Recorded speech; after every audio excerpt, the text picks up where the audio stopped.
अब और भी एग्जांपल्स थोड़ा सा दो चार हम लोग देख लेते हैं जिसमें हाइब्रिडाइजेशन आपके पूछे गए हैं।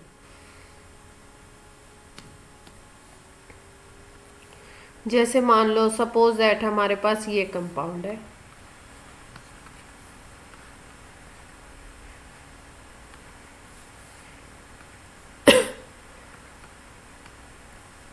ठीक है, और आपको पता है कि ये बेंजीन है ये कंपाउंड, और इस बेंजीन कंपाउंड में क्या है, कितने कार्बन है, बेंजीन में कितने कार्बन होते हैं।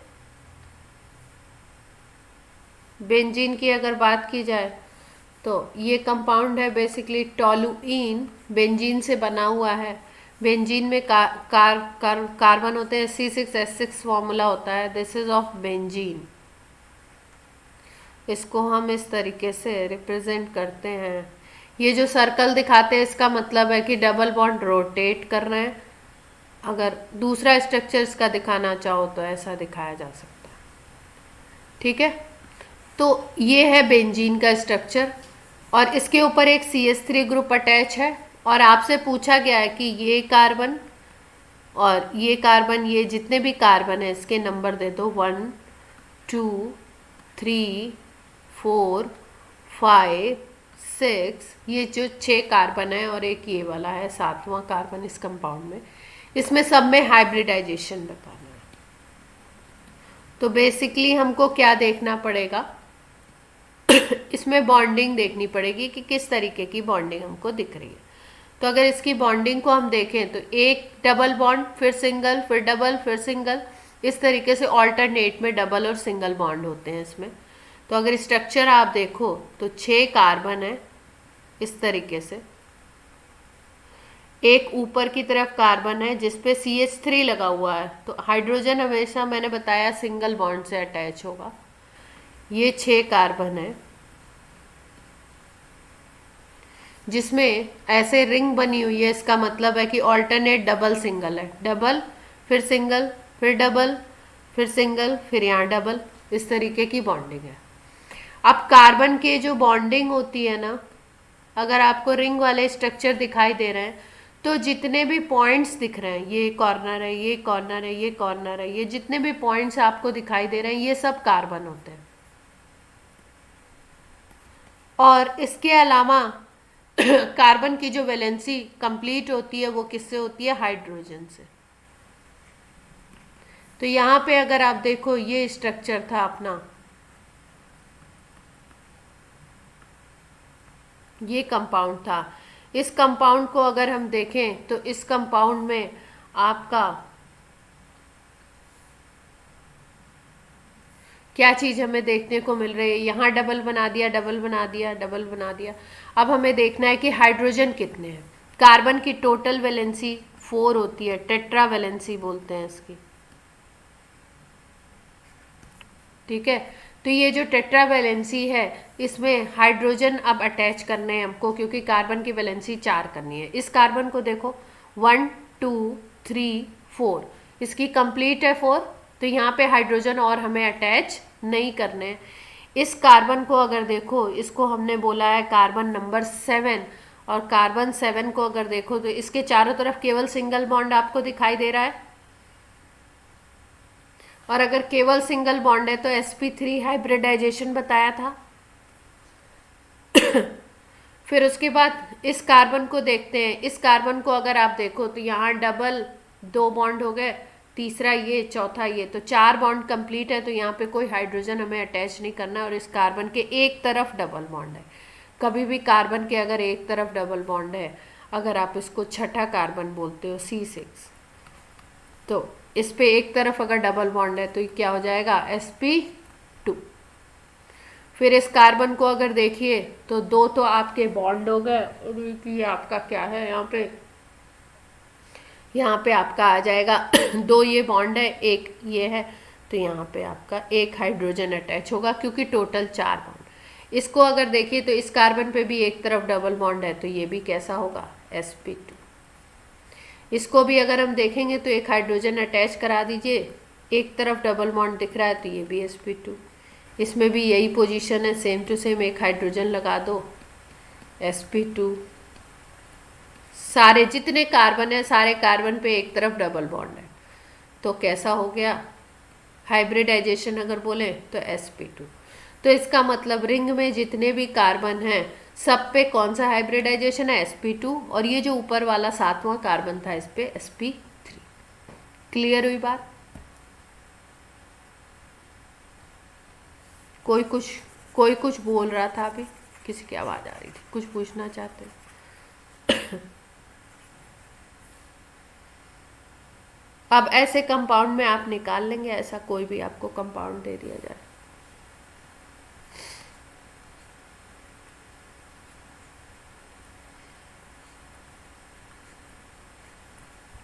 ये जितने पॉइंट्स है ना ये सब कार्बन है।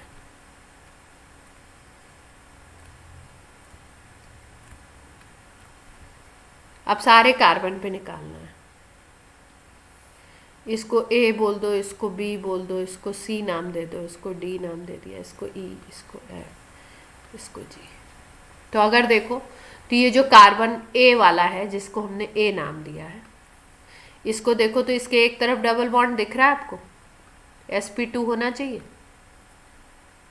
ये जो स्ट्रक्चर्स हैं इनको हम बोलते हैं बॉन्ड लाइन स्ट्रक्चर।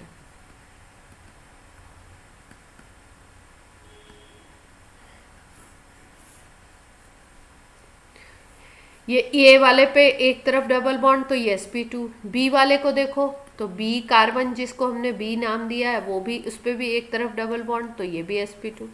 इस कार्बन को देखो जिसको हमने सी नाम दिया है, तो इसमें इधर सिंगल, इधर भी सिंगल, और एक हाइड्रोजन और अटैच होगा, वो भी सिंगल से अटैच होगा। हाइड्रोजन सिंगल से ही अटैच होता है, तो कार्बन जो जिसको हमने सी नाम दिया sp3। बाकी जितने भी कार्बन है देखो सिंगल सिंगल, दो हाइड्रोजन अटैच हो जाएगा क्योंकि चार कंप्लीट करना है।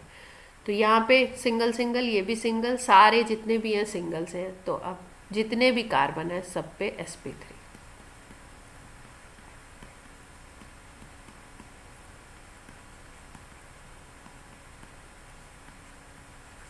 ये कार्बन को अलग अलग हमने नाम दे दिए थे,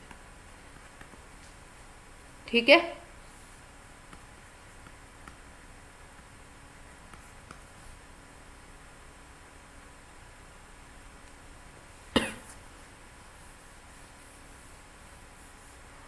अब हम लोग बात कर रहे हैं MOT की। अच्छा, एक कुछ क्वेश्चंस कर लेते हैं हाइब्रिडाइजेशन के, फिर उसके बाद MOT करते हैं।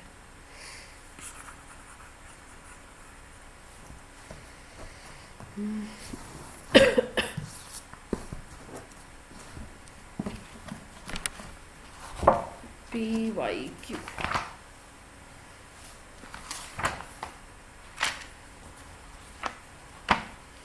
हेमांग, यूपी में ठंड पड़ रही है? पड़ रही है? कैसी वाली? ज़्यादा मतलब खूब सारे जैकेट वैकेट पहन के टाइट रहना हो रहा है या ऐसे हल्का फुल्का है?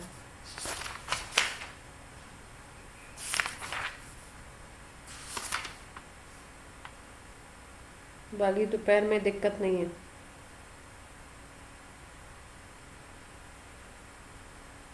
अच्छा,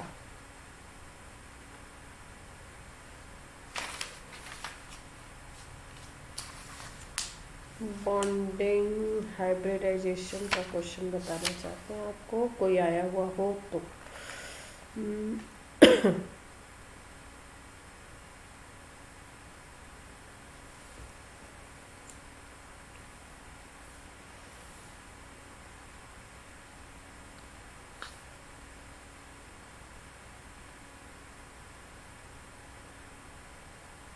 जैसे आपका एक क्वेश्चन है, ClO3 माइनस है, XCF4 है और SF4 है, ठीक है। इसमें निकालना है हाइब्रिडाइजेशन कौन सा हो।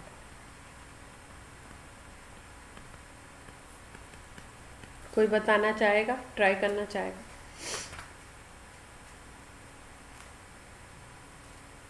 इलेक्ट्रॉन बता दें। अच्छा, क्लोरीन में लास्ट में 7 होते हैं, ऑक्सीजन में लास्ट में 6 होते हैं, जिनॉन में लास्ट में 8 होते हैं और फ्लोरीन में लास्ट में 7 होते हैं। सल्फर में लास्ट में 6, क्योंकि 16 होता है एटॉमिक नंबर, फ्लोरीन में होते हैं लास्ट में 7।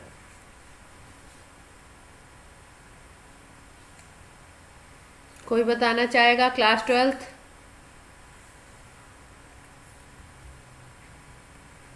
विधि ट्राई करिए।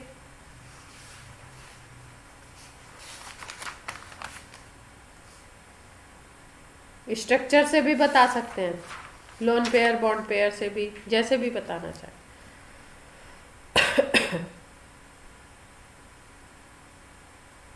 SF4 में sp3d कैसे निकाला आपने? स्ट्रक्चर से। सल्फर देखिए, इसका SF4 का स्ट्रक्चर याद रखेंगे, सीसॉ स्ट्रक्चर होता है इसका। कुछ मॉलिक्यूल की ज्योमेट्री भी याद रखनी है हमको। सीसॉ स्ट्रक्चर है, ठीक है। और सल्फर के लास्ट में होते हैं 6 इलेक्ट्रॉन। तो देखो A1 2 3 4 तो इसने बॉन्डिंग में पार्टिसिपेट करवा दिए, तो 2 इलेक्ट्रॉन इसके पास लोन पेयर के रूप में बचेंगे, ठीक है।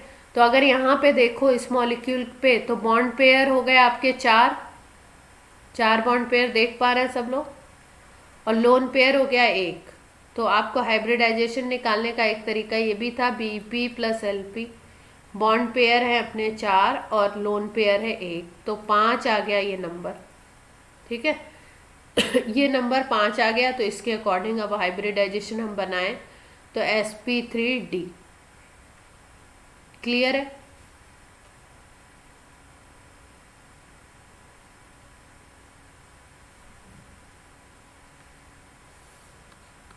XCF4 में हो जाएगा क्या? देखो XCF4 का अगर अब मैंने बताया कि जीनॉन इनर्ट गैस है, लास्ट में इसके 8 इलेक्ट्रॉन होते हैं, इसके लास्ट में 8 इलेक्ट्रॉन, तो 8 इलेक्ट्रॉन है और 4 फ्लोरीन अटैच कराना है। फ्लोरीन आपका हो जाएगा, फ्लोरीन इससे ही अटैच होगा आपका सिंगल बॉन्ड से, और 2 इसके पास लोन पेयर बच जाएंगे, क्योंकि टोटल इसके पास 8 इलेक्ट्रॉन है। तो 8 इलेक्ट्रॉन में से ये 4 को तो ऐसे ही यूज़ कर लेगा, और 4 इसके पास Lp बचेंगे। तो अगर यहाँ पे देखो तो Bp कितने हो गए, बॉन्ड पेयर टोटल कितने दिखाई दे रहे हैं मॉलिक्यूल में? Bp हो गए 4, और Lp अगर जीनॉन पे देखो तो कितने हैं? 2। लोन पेयर 2 है, पेयर देखना है। तो 4 + 2 कितना आ गया? 6। और 6 के लिए हम लोग हाइब्रिडाइजेशन देखते हैं sp3d2। ये पूरा नंबर 6 आना चाहिए। S का 1 है, P का 3 हो गया, और ये 2 हो गया, तो टोटल नंबर 6 आ गया, स्टीयरिक नंबर। क्लियर है? अब कौन सा बचा? बचा आपका ClO3-। ClO3- में भी निकाल लेते हैं, स्ट्रक्चर बना के देखो, या वैसे बना लो विदाउट स्ट्रक्चर बता दें। देखो क्लोरीन के लास्ट में 7 होते हैं, ऑक्सीजन के लास्ट में 6 होते हैं, और माइनस का जो चार्ज होता है उसका मतलब होता है 1 इलेक्ट्रॉन उस स्पीसीज ने गेन किया है, तो 1 इलेक्ट्रॉन और प्लस कर दो, तो कितना बन गया? 8 + 18। 8 + 18 कितना आ गया? 24 आ गया, 26। ये हो गया 18, हाँ 8 + 18 इज 26। 26 को अगर हम डिवाइड करें 8 से तो कितना आएगा, है ना? 24 और 2 रिमाइंडर हो जाएगा। 2 को हम बोलते हैं कि 1 बना लेते, एक और बाइटल में आ जाता है, 4 आ गया। अगर 4 आ गया तो कौन सा हाइब्रिडाइजेशन है? sp3, ठीक है। sp3 में अरेंज कैसे करेंगे हम लोग? टेट्राहेड्रल अरेंज कर दें,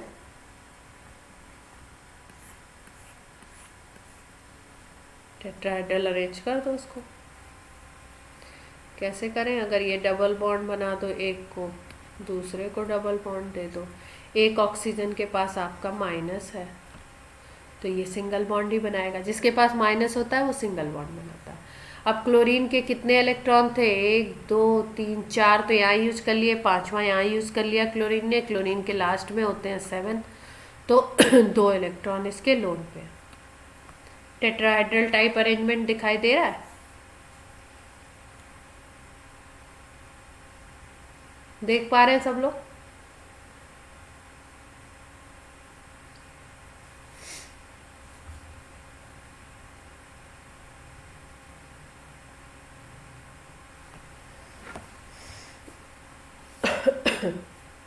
देखो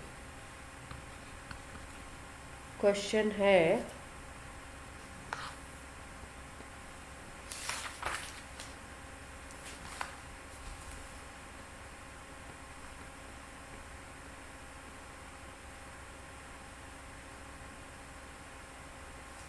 sp3d2 हाइब्रिडाइजेशन किस में प्रेजेंट है? ये 2019 मेंस का क्वेश्चन है। Options are given to you ICl2 minus, BrF2 minus, ICl4 minus, IF6 minus. इसको आप ट्राई करेंगे पहले घर पे, ठीक है, तब मैं बताऊंगी, क्योंकि अगर मैं बता दूं ऐसे ही तो फिर आप ट्राई क्या करोगे। अब क्वेश्चन आए हुए हैं आपके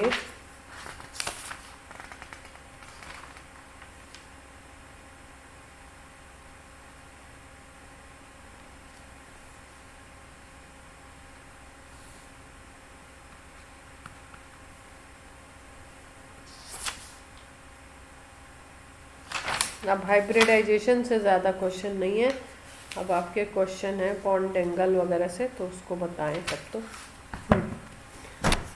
अब हम लोग कर रहे हैं टॉपिक, ये वाला क्वेश्चन आपका होमवर्क क्वेश्चन है, आप ट्राई करेंगे, नेक्स्ट क्लास में मुझसे पूछेंगे।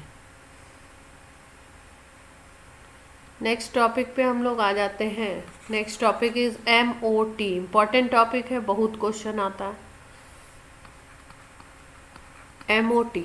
MOT है क्या? Molecular orbital theory. इतनी सारी थ्योरीज आई, VBT आया, वैलेंस बॉन्ड थ्योरी, फिर उसके बाद आपका उसके पहले हमने पढ़ा VSEPR थ्योरी, सबसे पहले पढ़ा लुईस थ्योरी जिसमें ऑक्टेट रूल की बात करी, ठीक है। अब एक और नई थ्योरी आ गई मॉलिक्यूलर ऑर्बिटल थ्योरी। सबसे पहले ये थ्योरी आई क्यों, इसकी बात कर लेते हैं, किस लिए। देखो O2 मॉलिक्यूल का अगर स्ट्रक्चर हम लोग देखें तो हम लोग क्या कहते हैं कि O2 का मॉलिक्यूल 2 इलेक्ट्रॉन की ऐसे शेयरिंग करता है। कितने इलेक्ट्रॉन होते हैं इसके पास? लास्ट में होते हैं 6 इलेक्ट्रॉन, तो 6 इलेक्ट्रॉन में से ये 2 इलेक्ट्रॉन की शेयरिंग कर लेता है और इसके पास हो जाते हैं 8 इलेक्ट्रॉन। देख पा रहे हो आप लोग, ठीक। और इस अगर सिस्टम को देखो तो इसके पास अनपेयर्ड इलेक्ट्रॉन है क्या? कहीं सिंगल इलेक्ट्रॉन दिखाई दे रहा है? कहीं सब पेयर्ड इलेक्ट्रॉन दिख रहे हैं, ठीक है। और एक सिस्टम होता है मैग्नेटिक फील्ड में, जब इस मॉलिक्यूल को हम देखते हैं तो कुछ मॉलिक्यूल्स ऐसे होते हैं जो रिपेल होते हैं, कुछ ऐसे होते हैं जो स्ट्रांगली अट्रैक्ट होते हैं, कुछ ऐसे होते हैं जो आपके वीकली अट्रैक्ट होते हैं। तो उसकी बेसिस पे मॉलिक्यूल्स को पैरामैग्नेटिक, डायामैग्नेटिक, फेरोमैग्नेटिक इस तरीके से नाम दिए गए। तो यहाँ पे हमें पढ़ना है पैरामैग्नेटिक एंड डायामैग्नेटिक। विधि बताइए किसमें, जिसमें अनपेयर्ड इलेक्ट्रॉन होगा वो पैरामैग्नेटिक होगा या वो स्पीसीज डायामैग्नेटिक होगी?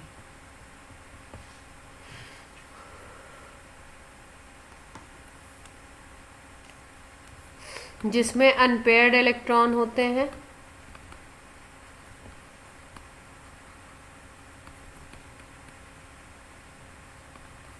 वो आपका पैरामैग्नेटिक, और जिसमें इलेक्ट्रॉन सारे आपको पेयर्ड दिखाई देंगे वो कैसा होगा? डायामैग्नेटिक। क्लियर है इतनी बात? अब ये सब्सटेंस क्या होता है इसकी डिटेलिंग हम लोग करेंगे, लेकिन अभी इतनी 11th क्लास इतनी मोटी मोटी बात बस समझे कि अनपेयर्ड इलेक्ट्रॉन अगर है तो उसको आप बोलोगे पैरामैग्नेटिक, और अगर पेयर्ड हैं सारे इलेक्ट्रॉन तो उसको क्या बोलोगे आप? डायामैग्नेटिक, ठीक। तो अगर हम लोग इस सिस्टम को देखें, O2 के सिस्टम, O2 मॉलिक्यूल को देखो तो O2 इसके अकॉर्डिंग क्या होना चाहिए? डाया होना चाहिए, है ना। लेकिन O2 को देखा गया कि O2 का जो नेचर है वो किस तरीके का है। सब लोग प्रेजेंट है ना क्लास में?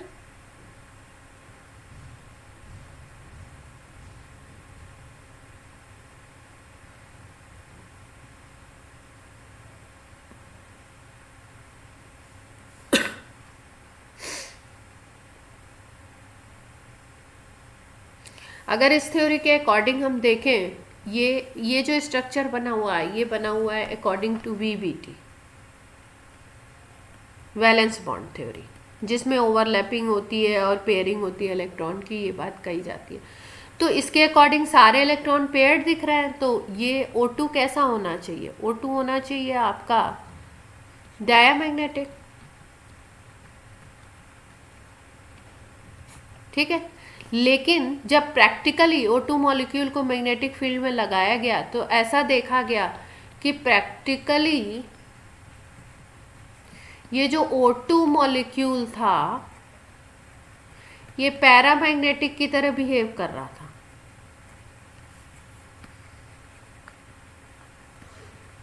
तो बोला गया भाई पैरामैग्नेटिक तो वही होता है जिसमें अनपेयर्ड इलेक्ट्रॉन होते हैं, यहाँ पे तो हमें कोई अनपेयर्ड इलेक्ट्रॉन दिखाई नहीं दे रहा।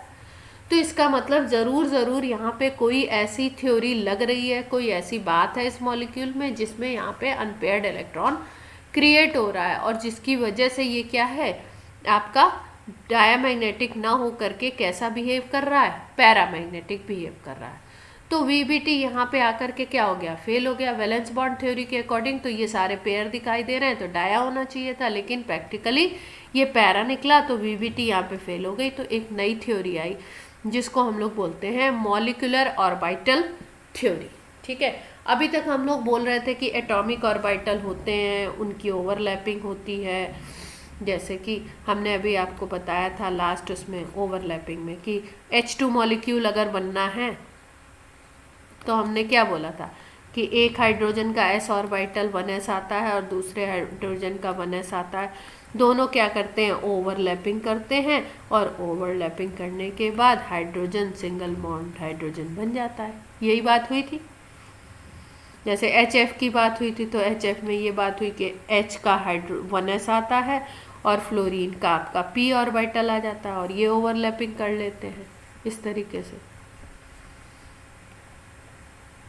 और यहाँ पे बॉन्ड क्रिएट हो जाता है ओवरलैपिंग के थ्रू, है ना। ये बात हुई थी, ये वाली बात थी वीबीटी के अकॉर्डिंग। यहाँ पे आपकी ओवरलैपिंग हो रही थी, किसके बीच में हो रही थी, एटॉमिक ऑर्बिटल के बीच में हो रही थी।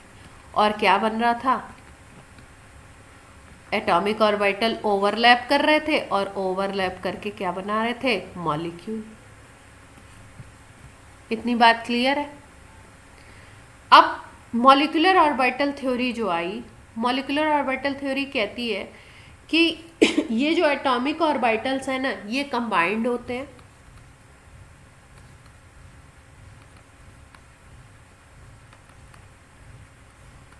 और ये कंबाइंड होने के बाद न्यू ऑर्बिटल्स बनाते हैं जिनको हम लोग बोलते हैं मॉलिक्यूलर ऑर्बिटल्स।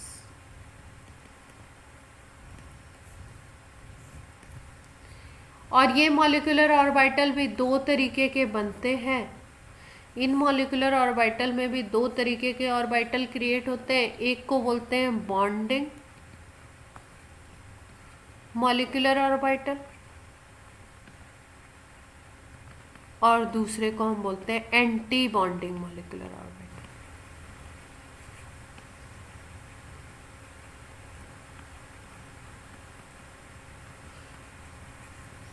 ठीक है, एटॉमिक ऑर्बिटल को शॉर्ट में हम डिनोट करते हैं AO लिखते हैं, मॉलिक्यूलर ऑर्बिटल को लिखते हैं MO, बॉन्डिंग मॉलिक्यूलर ऑर्बिटल को लिखते हैं BMO और एंटी बॉन्डिंग को लिखते हैं ABMO। ठीक है, इतनी बात समझ आई। अब देखो मॉलिक्यूलर ऑर्बिटल बनेगा कैसे, क्या चीज है।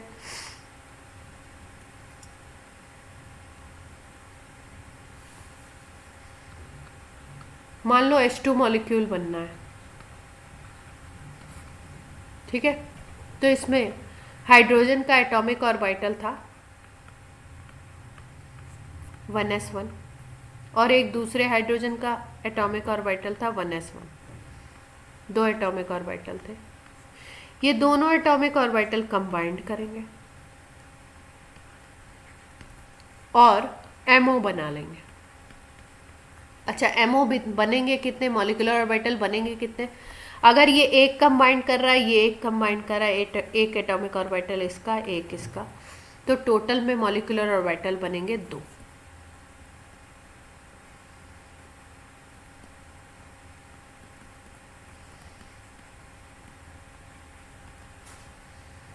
ठीक। अब ये जो 2 मॉलिक्यूलर ऑर्बिटल बनेंगे, ये कौन कौन से 2 होंगे? एक आपको बताया बॉन्डिंग, दूसरा बताया एंटी बॉन्डिंग। बॉन्डिंग किसको बोलते हैं? बॉन्डिंग एमओ किसको बोलेंगे और एंटी बॉन्डिंग किसको बोलेंगे, कैसे पहचानेंगे? जो बॉन्डिंग बनता है उसकी एनर्जी कम होती है और जिसकी भी एनर्जी कम होगी वो क्या होगा? स्टेबल होगा।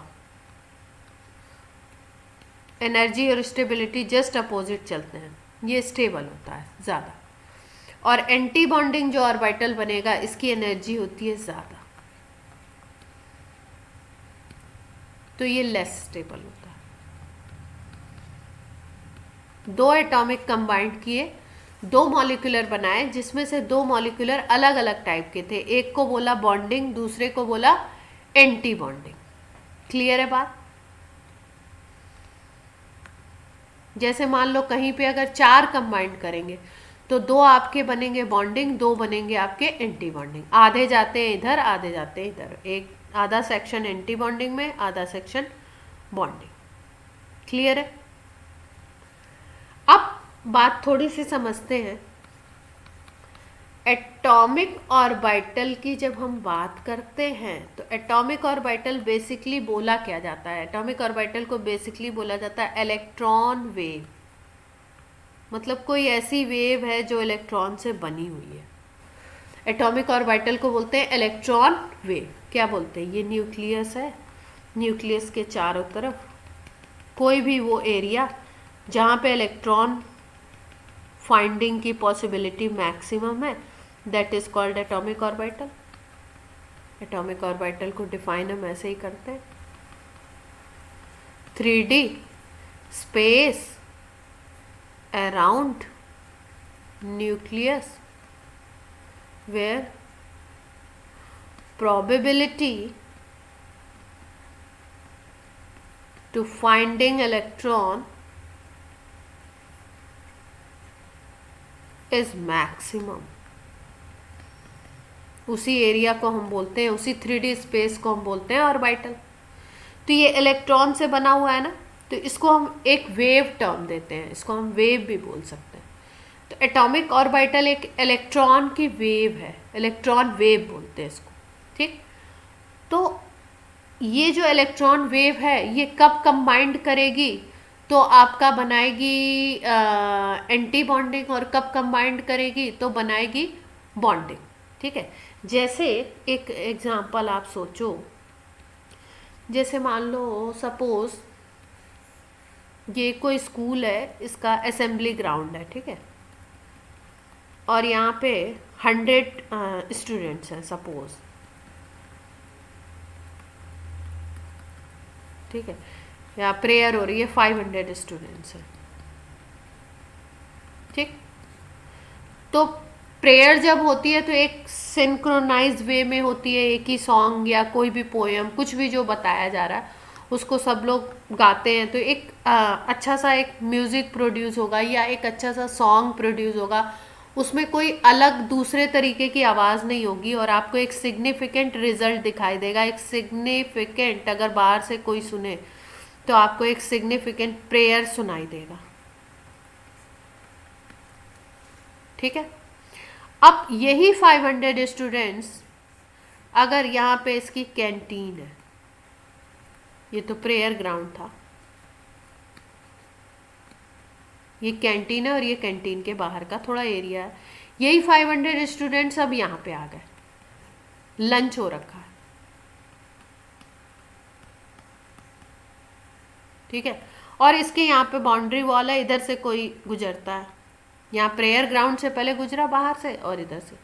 तो अभी जब प्रेयर हो रही थी तब तो एक सिंक्रोनाइज वे में एक अच्छा सा सॉन्ग सुनाई देगा, क्योंकि उस समय और कोई आवाज़ नहीं होगी, केवल वही अच्छे तरीके से गाया जा रहा होगा। लेकिन जब कैंटीन का शोर होगा तो लंच ब्रेक हो रहा है या कोई ब्रेक है बच्चों का, तो उस समय तो कोई कंट्रोल नहीं होता ना, कोई सिंक्रोनाइज वे में थोड़ी बोलता है कि एक ही पिच और एक ही उससे बोलना है, नहीं। उस समय क्या होगा, एक बाहर से जब कोई इधर से गुजरेगा तो उसको शोर सुनाई देगा अलग सा। एग्री करते हैं सब लोग? तो ऐसा ही कुछ होता है बॉन्डिंग और एंटी बॉन्डिंग में। जब इलेक्ट्रॉन वेव को दो तरीके से बोला जाता है कि एक बार इलेक्ट्रॉन वेव इन फेज है और एक बार इलेक्ट्रॉन वेव, अभी वेव भी नहीं पढ़ा होगा आप लोगों ने, 12th ने पढ़ लिया होगा, आउट ऑफ फेज है। आप लोग तो पढ़े होंगे ना, इंटरफेरेंस एंड डिफ्रैक्शन ये सब। हाँ, तो एक बार बोला हमने कि वेव्स जो हैं वो इन फेज हैं, जो भी एटॉमिक ऑर्बिटल एक मान लो दो कंबाइन करने आए तो एक वेव इसकी होगी, एक वेव इसकी होगी, एक इलेक्ट्रॉन वेव इसको बोलो, एक इलेक्ट्रॉन वेव इसको बोलो। दोनों अगर इन फेज हैं और दोनों अगर आउट ऑफ फेज हैं, ये वाला जो सिस्टम है इसको बोला हमने इन फेज सिस्टम, सब एकदम सिंक्रोनाइज वे में एक सॉन्ग गा रहे हैं। और ये वाला हो गया आउट ऑफ फेज, ठीक है। तो जब इन फेज होते हैं इलेक्ट्रॉन वेव तो इनके जो एम्पलीट्यूड होते हैं वो कंबाइंड करते हैं, और जब आउट ऑफ फेज होते हैं तो एम्पलीट्यूड जो होते हैं वो सब्ट्रैक्ट हो जाते हैं, ठीक है। जैसे वेव के लिए हम लोग कैसे, अगर सिंपल वे में समझो तो साइन कर्व ऐसे बताते हैं ना, कुछ ऐसे होता है। ये बोलते हैं ये चीज़ जो है, ये लेंथ जो है, इसको एम्पलीट्यूड बोलते हैं।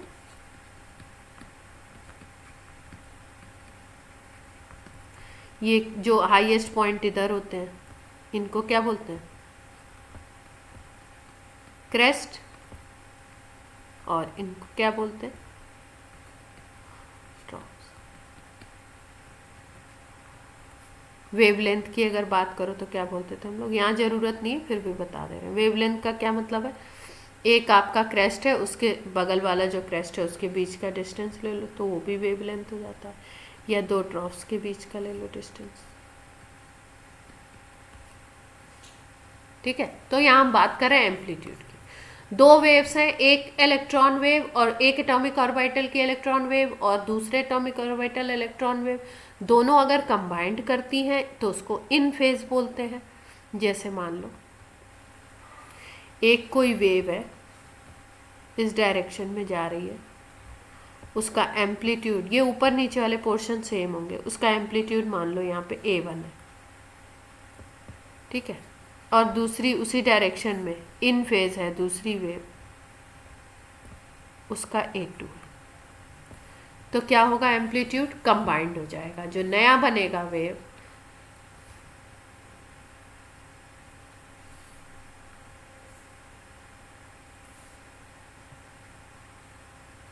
इसका अगर psi1 बोलो, इसका अगर psi2 बोलो, तो जो नई वेव बनेगी, अगर इन फेज हैं ये दोनों वेव,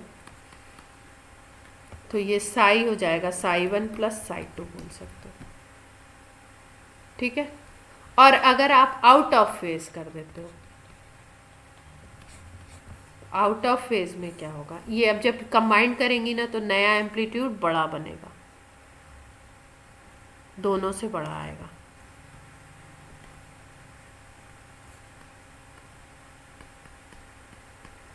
और जब आउट ऑफ फेज हो जाए दोनों वेव्स तब क्या होगा, इन दोनों को आउट ऑफ फेज कर दो, तब ये दोनों क्या होंगे, सब्ट्रैक्ट हो जाएंगे। जब सब्ट्रैक्ट होंगे तो छोटा बन जाएगा एम्पलीट्यूड।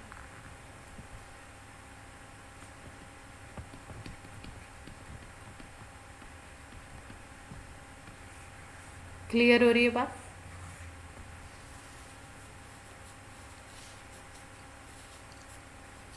आउट ऑफ फेज का मतलब है, जैसे आप वेक्टर के टर्म्स में अगर लो ना, तो वेक्टर के टर्म्स में आप कह सकते हो कि 180 डिग्री पे वेक्टर, समझ रहे हो? एक वेक्टर इस डायरेक्शन में था, दूसरा भी इसी में था, 0 डिग्री का एंगल हो गया। हाँ, 180 नहीं, ये समझाने के लिए बोल रहा है, ठीक है। बेसिकली वेव में होता है, एक टर्म यूज किया जाता है फेज डिफरेंस, ठीक है। तो अगर फेज डिफरेंस 0 है तो इन फेज हो गई, ठीक है।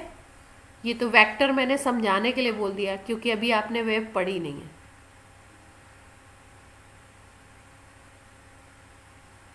जैसे वो पढ़ाया था ना, वेव्स का inter constructive and destructive interference, ठीक है। ये कंस्ट्रक्टिव हो गया इन फेज और डिस्ट्रक्टिव हो गया आउट ऑफ फेज। क्यों विधि? फिजिक्स में ऐसा ही होता है ना विधि, अभिनव बताइए।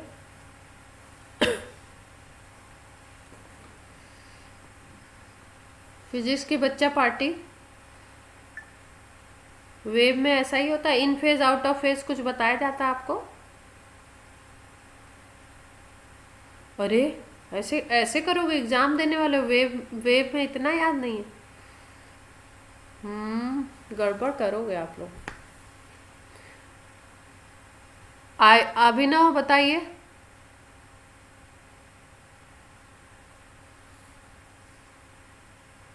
ये देखो,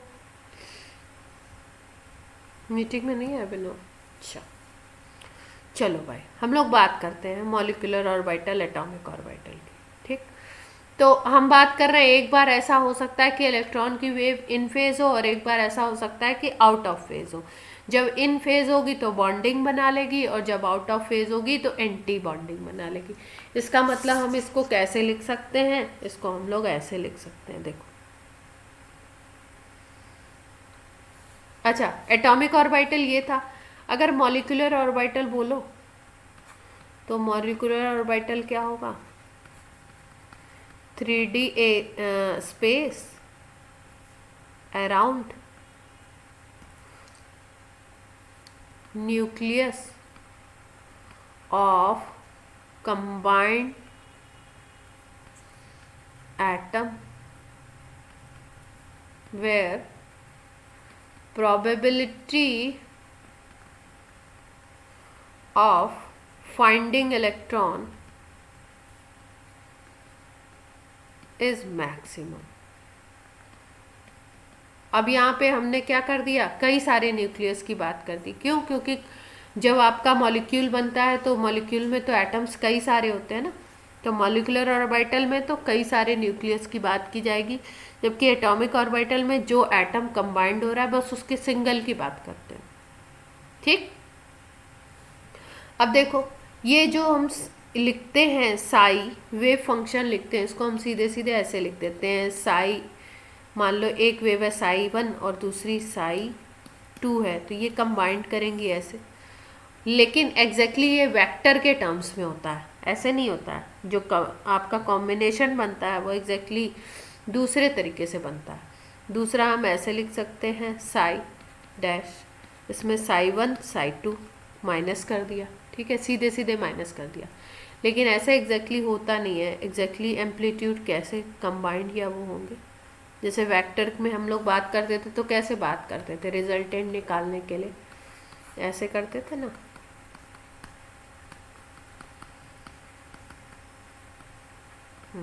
ये लेते थे ना, cos 0 की वैल्यू क्या होती है?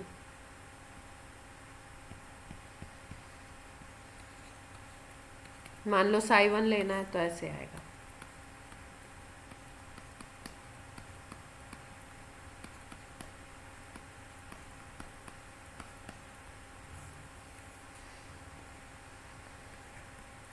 cos 0, ठीक है।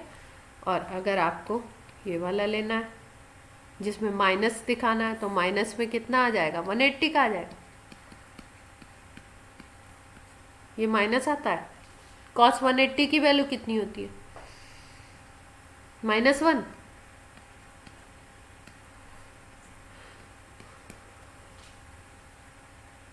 ठीक है।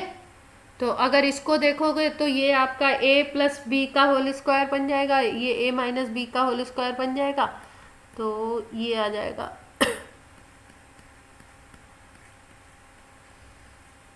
तो ओवरऑल में देखो तो ये आ जाएगा, है ना। और यहाँ पे अगर देखोगे ये बन जाएगा। क्लियर है बात? इतना वेक्टर आपको आता है ना, ठीक है। तो जो नई वेव बनेगी, अभी तक हम इलेक्ट्रॉन वेव कह रहे थे, अब वो इलेक्ट्रॉन वेव कंबाइंड होके जो नई वेव बनेगी उसका एक का एम्पलीट्यूड ये आएगा, एक का एम्पलीट्यूड ये आएगा। रूट और स्क्वायर हटा दोगे तो ये psi one plus psi two, और यहाँ पे psi one plus psi one minus psi two आ जाएगा। ये कॉम्बिनेशन बनेगा। तो एक को बोलेंगे बॉन्डिंग और दूसरे को हम क्या बोलेंगे, एंटी बॉन्डिंग। जब दोनों के एम्पलीट्यूड प्लस हो रहे हैं तो बोला जाएगा बॉन्डिंग, और जब दोनों के एम्पलीट्यूड माइनस हो रहे हैं तब क्या बोलेंगे, एंटी बॉन्डिंग। यानी कि मॉलिक्यूलर ऑर्बिटल की अगर आपको एम्पलीट्यूड लिखना है तो आप क्या लिख सकते हो, आप ऐसे लिख सकते हो Sai one plus minus psi to, ठीक है। अगर बॉन्डिंग हो तो प्लस और एंटी बॉन्डिंग है तो माइनस। क्लियर इतनी बात?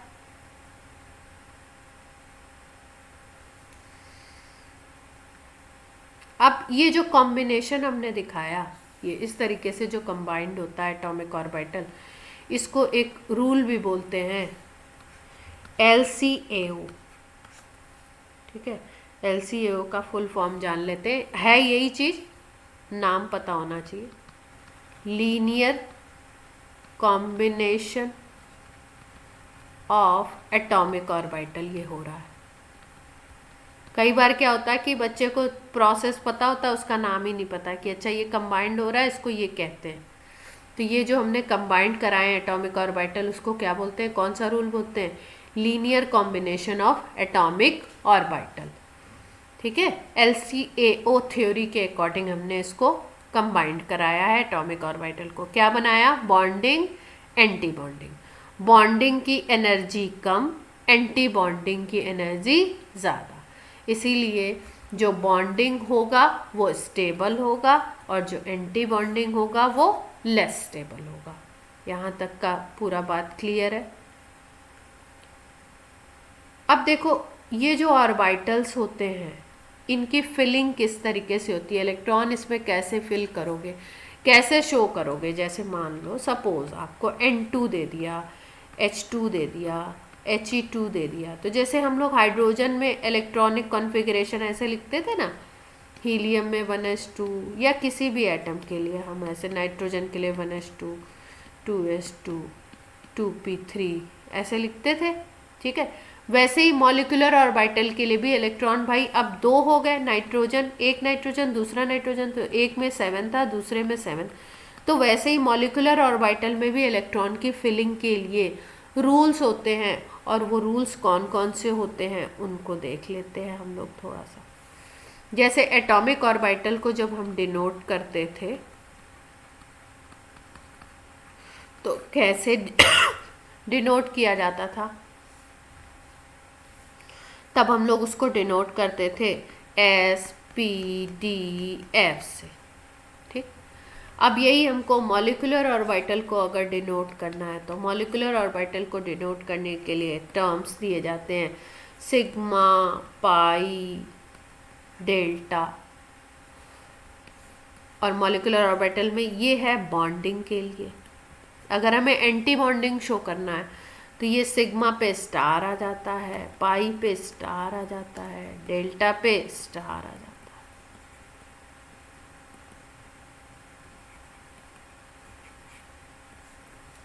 ठीक है। तो अब ये इलेक्ट्रॉन की फिलिंग कैसे होगी, कैसे हम लोग इसमें इलेक्ट्रॉन को भरेंगे, वो उसके लिए 3 रूल्स अप्लाई होते हैं, जिसमें से जो एटॉमिक में अप्लाई होते थे वही यहाँ पे भी होंगे। एक को बोलते हैं हुंड्स रूल, दूसरे को बोलते हैं पाउली एक्सक्लूसिव प्रिंसिपल,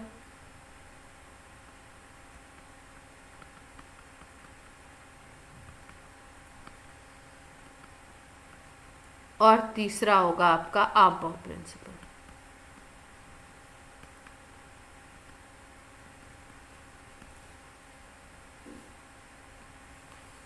हाँ, ये तीनों थे इसमें, एटॉमिक में तीनों थे, वही यहाँ पे भी अप्लाई होंगे। ठीक है, हुंस रूल क्या कहता है? ये कहता है कि टू ऑर्बिटल्स जिनका भी एनर्जी सेम हो, विच है सेम एनर्जी, अच्छा सेम एनर्जी वाले ऑर्बिटल्स को बोलते हैं डीजेनरेट।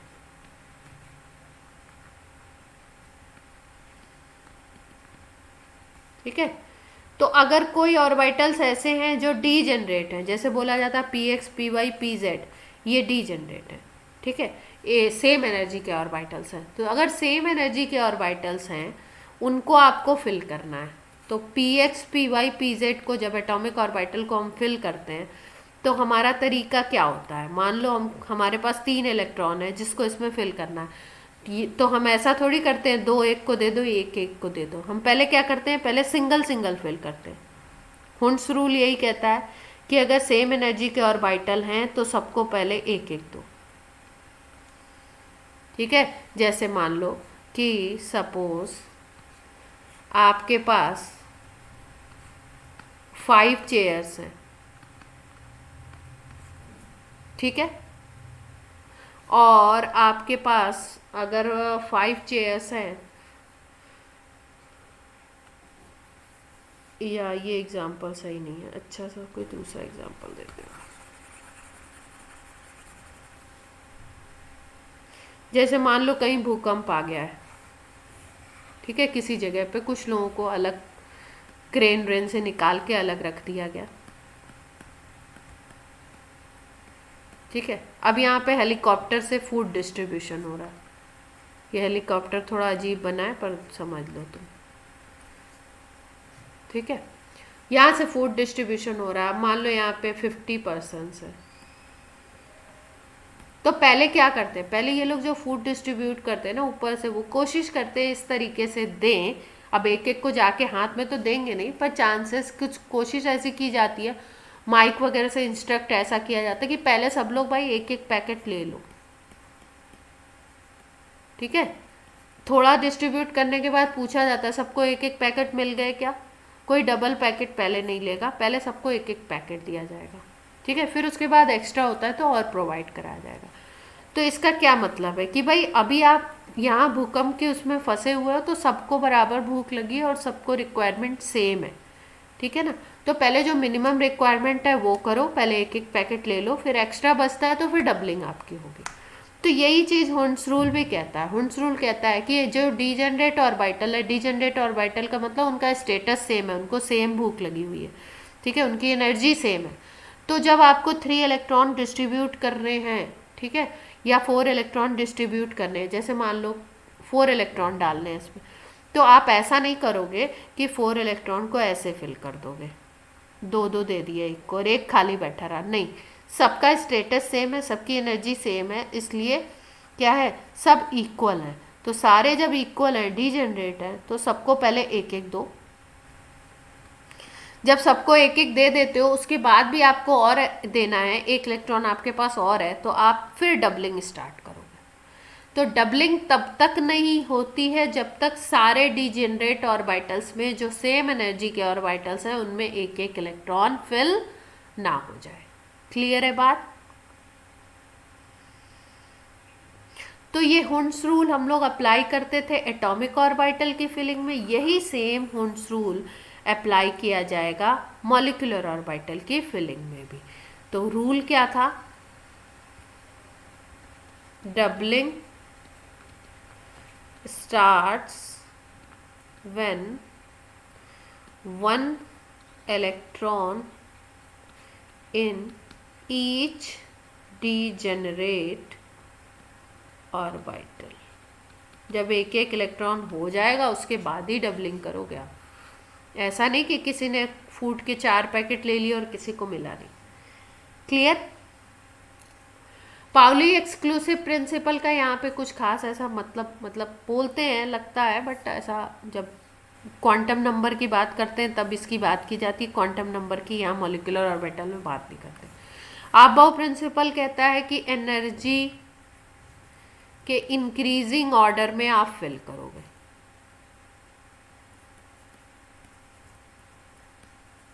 जिसकी एनर्जी कम है उसको पहले इलेक्ट्रॉन दिया जाएगा, उसके बाद उससे हाइयर में, फिर उसके बाद उससे हाइयर में। जैसा कि हम लोग अबाव प्रिंसिपल में एटॉमिक में पढ़ते थे, 1s के बाद 2s को दो, 2s के बाद 2p को दो, 3s को दो, फिर किसको दो, 3p को दे दो, फिर 4s को दे दो, फिर 3d को दे दो। ऐसे ऑर्डर हम लोग पढ़ते थे। ये वाला ऑर्डर अभी तक सबको याद हो जाना चाहिए एटॉमिक ऑर्बिटल का। तो वैसे ही यहाँ पे भी मॉलिक्यूलर ऑर्बिटल में फिलिंग करनी है, वहाँ पे भी अबाव प्रिंसिपल को वैल्यू देना है। अब हमें करना क्या है, देखो हमको कहाँ तक तैयार करना है, हमको 20 इलेक्ट्रॉन सिस्टम तक हमें तैयार करना है। और इस 20 इलेक्ट्रॉन सिस्टम में आपका 16 तक एक रूल चलता है और 16 के बाद दूसरा रूल चलता है, दो रूल चलते हैं, थोड़ा थोड़ा डिफरेंस है उसमें। उसके अकॉर्डिंग हम लोग फिलिंग करेंगे, उसका मैग्नेटिक प्रॉपर्टी देखेंगे, उसके लिए बॉन्ड ऑर्डर निकालेंगे कि दो एटम्स के बीच बॉन्ड कितना होगा, सिंगल होगा, डबल होगा, ट्रिपल होगा, कैसा बॉन्ड होगा, ये सारा कैलकुलेशन हम लोग करेंगे। अब इसको हम लोग कंटिन्यू करेंगे नेक्स्ट क्लास में। ठीक है बच्चा पार्टी।